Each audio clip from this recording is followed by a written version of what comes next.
Hi all, this is Dr. Mamta Java, infectious diseases specialist and dance faculty. In this video module, I'm going to talk about the important features of spores of genus Clostridium.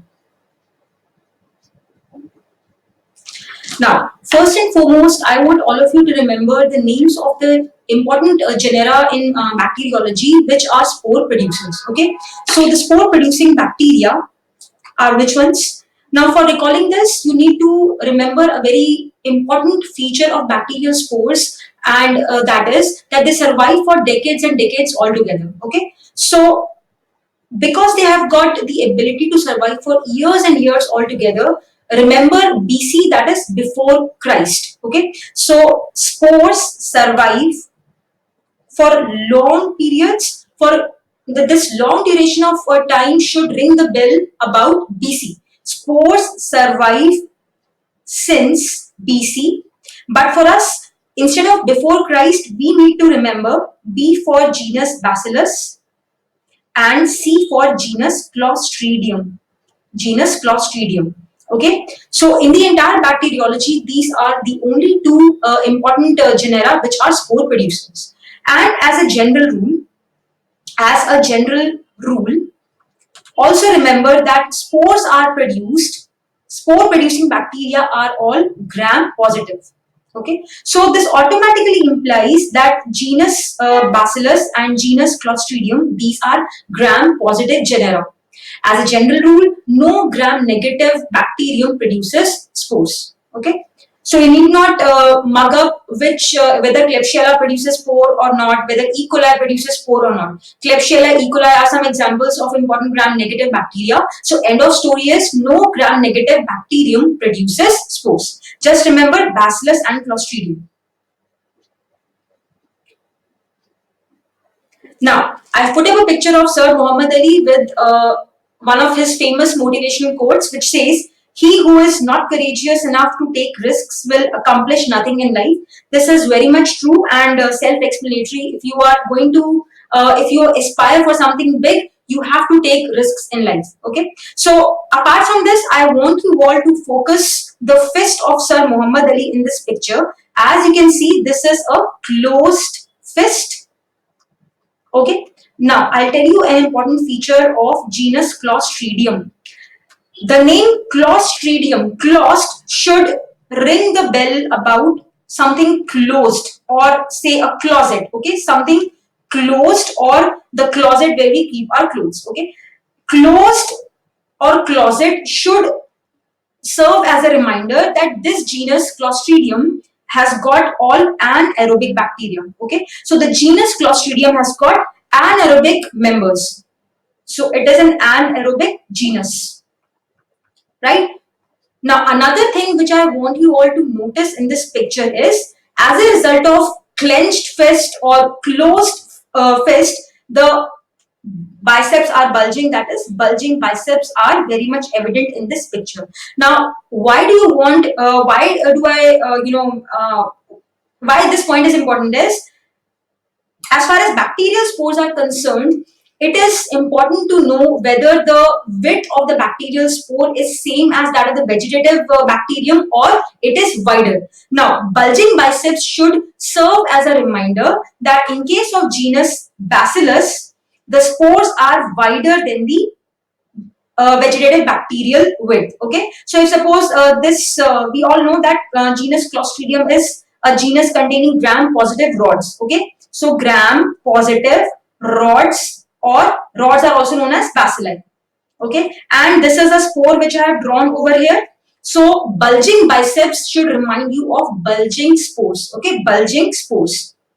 So this is important about genus Clostridium. Anaerobic organisms it contains, and the spores are bulging.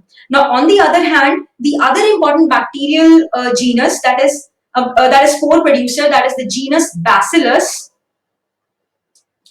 that is opposite.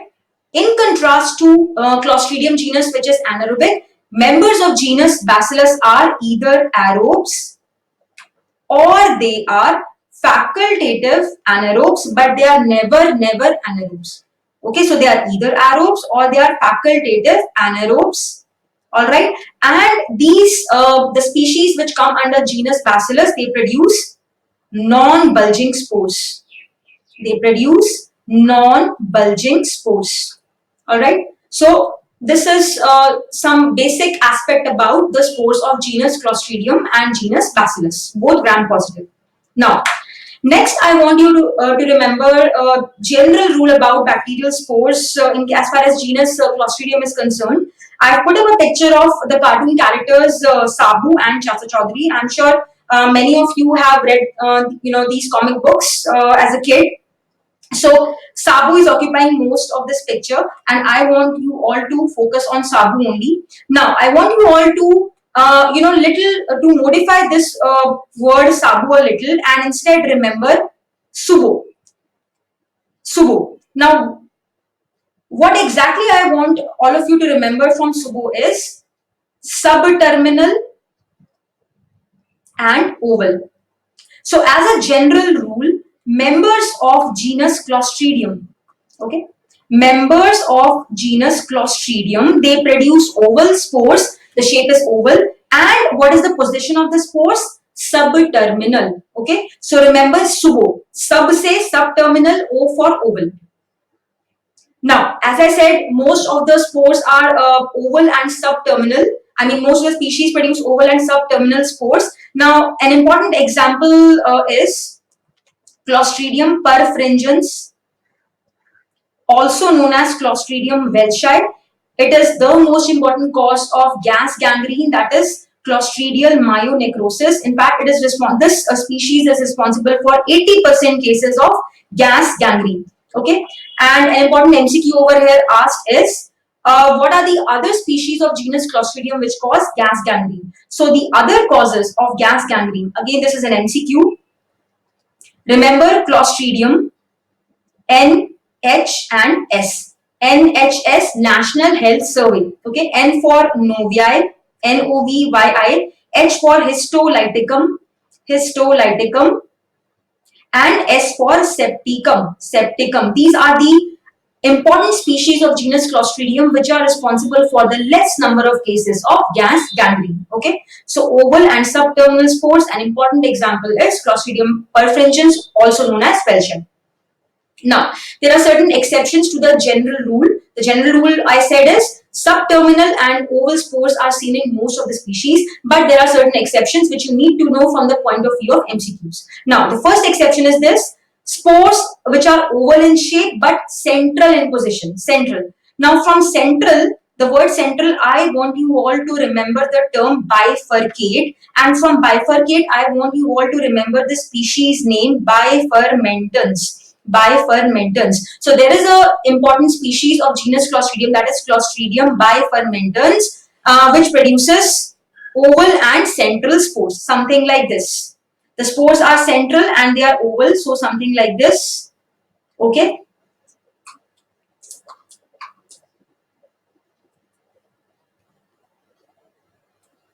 Oval central spores, bifurmentans. Bifurmentans should serve as a reminder for bifurcation. Okay, that will ring the bell about the central position of the spores. And the other rule that most of the spores are oval, that is to be followed. Now, the other exception, terminal spores. Now, T for terminal and T for three important species of genus Clostridium, that is tetany, the causative agent of tetanus, then Tetanomorphum and tertium. So remember T for terminal, T for the names of these three species: tetany, Tetanomorphum and tertium. Okay. Now, as far as, so the position, terminal spores in these three species. As far as the shape is concerned, tetany, say you should think of tight, something which is tight, and sphere is an apparently tight looking structure in contrast to something some other structure which is oval. Okay, so sphere looks tight. So tetany and Tetanomorphum, they have got what? They have got spherical terminal spores. Okay, and this is described as what? This is described as drumstick appearance. Drumstick appearance. Okay. So tetany, the causative agent of tetanus, has got drumstick appearance. This again is an MCQ. And tetanомorphium species, which is non-pathogenic species, it is named so because morphologically it resembles the species tetany. So tetany, tetanomorphium both have got terminal spherical spores. Now we are left with the oval shape. Okay. Bacha Clostridium tertium. Tertium has got oval spores which are terminal in position, something like this, and this is described as tennis racket appearance. Tennis racket appearance. Again an MCQ. All these are MCQs. Whatever points I have talked about in this video module, all are important MCQs. And this is especially important for central institutes like AIIMS and PGI, apart from, of course, NEET and next exam. Okay. I hope this video module helps you. Thank you for watching, and for any doubts, please comment below.